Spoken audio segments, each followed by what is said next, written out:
Hello दोस्तों, आज की कहानी है बोझ। कविता अपने माता पिता की बहुत लाडली थी। 3 बड़े भाइयों की बहन थी। कोई भी चीज मांगने पर उसी वक्त सामने हाजिर हो जाती। पूरे घर में रौब था उसका। पूरे परिवार और नौकरों पर राजकुमारी की तरह हुक्म चलाती थी कविता। स्कूल में भी पूरा रौब था उसका। बड़े घर की लाडली जो थी वो। ऐसे ही उसने कॉलेज में दाखिला लिया। उसके ठाट बाट, बड़ी गाड़ी में आना जाना, हर दिन नया फैशन देखकर हर कोई उससे दोस्ती करना चाहता था। थोड़े ही दिनों में उसके बहुत से दोस्त बन गए थे। पूरे कॉलेज में उसकी अपनी एक पहचान थी। इन दिनों उसके घर एक रिश्ता आया। खानदानी लोग थे और पापा की पुरानी जान पहचान थी उनके साथ। कविता के साथ कोई जबरदस्ती नहीं थी, क्योंकि वो अपने परिवार से बहुत प्यार करती थी। वो जानती थी कि वो लोग उसका अच्छा ही सोचेंगे। लड़के का नाम राज था। राज काफी पढ़ा लिखा और समझदार लड़का था। ससुराल वाले भी बहुत अच्छे थे। ससुराल में कविता की जगह वैसे ही थी जैसे कि मायके में। कोई भी कार्य कविता की सलाह के बिना नहीं होता था। सबकी लाडली बहू बन गई थी वो। फिर उसके घर एक बेटे का जन्म हुआ। राहुल कविता को जान से प्यारा था। पोता पाकर ससुराल वाले तो फूले नहीं समाते थे। कविता कभी कभी सोचती कि उसकी किस्मत कितनी अच्छी है। उसका हर अपना उसे कितना प्यार करता है। चाहे जीवन में कैसा भी समय आए, मेरे अपने हमेशा मेरे साथ है। मैं कभी अकेली नहीं हो सकती। कितनी खुशकिस्मत हूँ मैं। पर शायद कविता की खुशियों को उसकी अपनी ही नजर लग गई।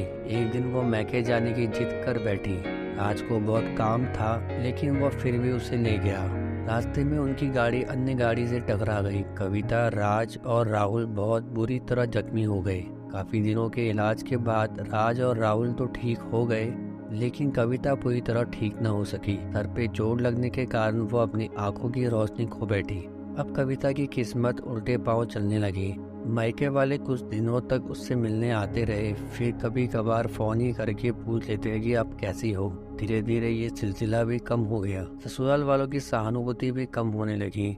घर में किसी को पास बैठने के लिए कहती तो जवाब मिलता कि बहुत काम है, अब तुम भी हाथ नहीं बटा सकती। राज भी चिड़चिड़ा सा हो गया था। बस राहुल ही था उसके साथ, जिसके साथ हंसते खेलते उसका वक्त गुजरता। एक दिन कविता के हाथ से कुछ सामान गिर गया, जिसकी वजह से राहुल को हल्की सी चोट लग गई। कविता के सास ससुर ने राहुल को उससे अलग कर दिया कि कहीं उसको न देखने की वजह से बच्चे को कोई नुकसान न हो जाए। कविता अंदर से टूट चुकी थी। एक दिन उसने सबके सामने मैके जाने की इच्छा रखी तो राज उसे तुरंत मैके छुड़ाया, जैसे कि वो यही चाहता था। लेकिन राहुल को उसके साथ नहीं भेजा गया। कविता कभी राहुल से दूर नहीं रही थी, पर अपनी कमी के कारण उसने ज्यादा बहस नहीं की। कविता को लगा कि वो 3-4 दिन वहाँ रहेगी तो थोड़ा हवा पानी बदल जाएगा, क्योंकि वो कितने दिनों से कहीं भी बाहर नहीं गई थी। घर वाले भी इतने दिनों बाद उसे देखकर कितने खुश होंगे। कविता के घर पहुंचने पर सब लोग बहुत खुश हुए। खाने में सब कुछ कविता की पसंद का ही बना था। उसने अपने मम्मी पापा और भाई भाभीियों से दिल खोल के बात की। उनके छोटे छोटे बच्चे भी बुआ के साथ घुल मिल गए थे। रात को जब सोने के वक्त जब वो कपड़े बदलने लगी तो उसे पता चला कि उसका बैग तो बहुत भरा हुआ था। वो सब समझ गई। वो बहुत उदास हो गई। कुछ दिनों तक तो सब ठीक रहा, फिर जैसे सब बदलने लगे, सबका व्यवहार बदल रहा था। वो लोग जैसे थक चुके थे उससे। सब लोग घुमा फिरा कर पूछने लगे कि राज कब आ रहा है उसे ले जाने। वो बहाना बना देती, जबकि वो जानती थी कि उस घर में उसके लिए कोई जगह नहीं। कविता से चलते वक्त कुछ न कुछ नुकसान हो जाता। थोड़ी बहुत टोका टोकी उसे सुनाई देती, वो टाल देती। एक दिन उसके हाथ से लगकर एक कीमती फूलदान टूट गया।